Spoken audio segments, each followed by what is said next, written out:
First of all, there's the permanent cross-board tax cuts.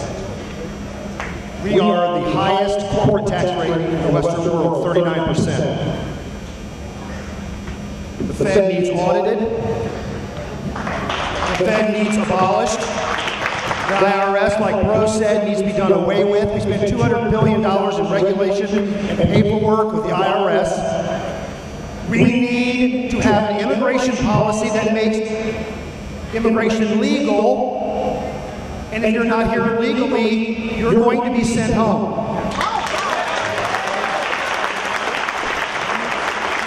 It costs us approximately $341 billion a year to take care of illegals in education, welfare, and health. You cut out the regulations to the businesses in the United States, it's $1.3 trillion a year. You cut 20 or 30% of that, you send illegals home, make them come here and pay taxes, do it right like all of our ancestors did, make them pay taxes, make them embrace the American economy, make them embrace the American culture so they have something in the game, and you will cut $1 trillion out of what we spend already.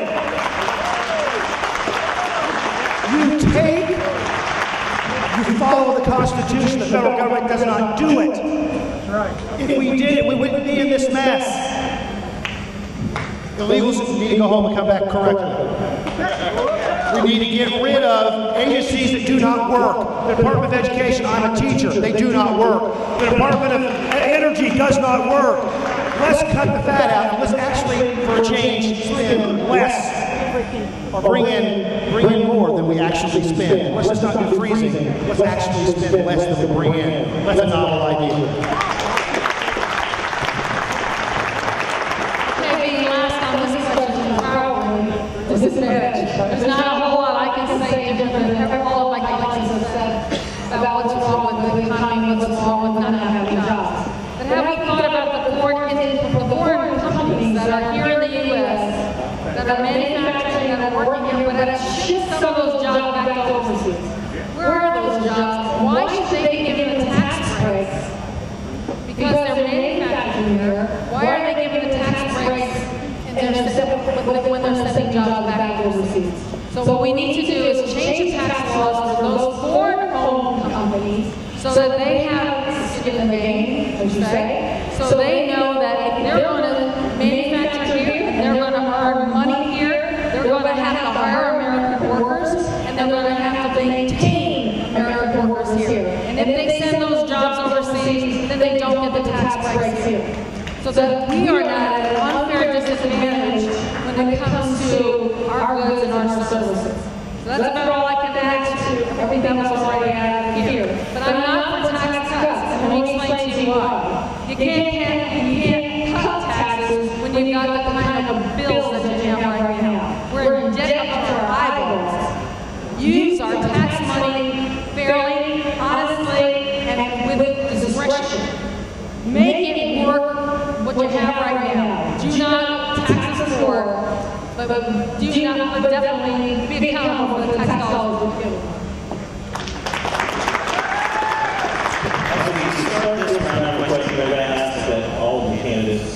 Begin this answer with your name to remind and your district number so that the folks who came in later can be reminded of who you are as we go back through. Since we did have some folks that came in after work and things that are just now getting here. So as we start this question about spending, debt, and entitlements, please start with your name and your district number. Governments on every level tend to spend well beyond their means, rack up debt, and endlessly increase entitlement spending.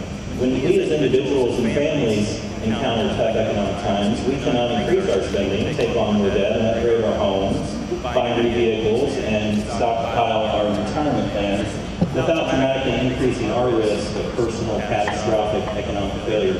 Why do you, candidates, believe that this same principle does or does not apply to the federal government? Well, I think the first thing that we have to say is that all the candidates began this campaign with your name. To remind and your district number so that the folks who came in later can be reminded of who you are as we go back through. Well, it does. My name is Luke Messer. I'm running in the 5th District, and my website is www.lukemesser.com, where you can see our plans on all the topics that we discussed today. I think Eric, you make a very important point, which is the government's gotten far too arrogant, and I think there's a set of reasons that that's the case. Last week, I issued a pledge where I signed my name on the line, and I will not vote for a federal budget that increases one nickel until we have a balanced budget in this country. I challenge the Congressman to sign the same pledge, and I haven't heard from him yet. Part of what we've got going on in our country, the reason that the size of the federal government when Congressman Burke, they first came to office, was $1.2 trillion a year. Today it's $12 trillion. And the national debt was $1.2 trillion. Today it's $12 trillion. The size of the federal government was $1 trillion. Today it's $4. And the budget looks like this over a period of years because politicians are there too long. The 3 biggest things we can do to make it better: we should enact term limits. If you're not a career politician, it's not in your interest to continue to go to size government all the time. The line item veto, so a lot of these special bills can get knocked out. We need a balanced budget amendment that requires these folks to do their meetings. When I was in the Indiana General Assembly, we had that balanced budget amendment. It's made a difference in the way that we spend. Thank you. Does anybody know why they built Washington, D.C. on a swamp? Because they didn't want people staying out there. They wanted to go out there, do their job, and get home. And what's happened? We've had people who've been out there feathering their nest. Congressman Burton, in 1994, signed the contract with America that said no congressman should serve more than 6 terms. He's now in his 14th term. Congress routinely writes laws that they exempt for themselves.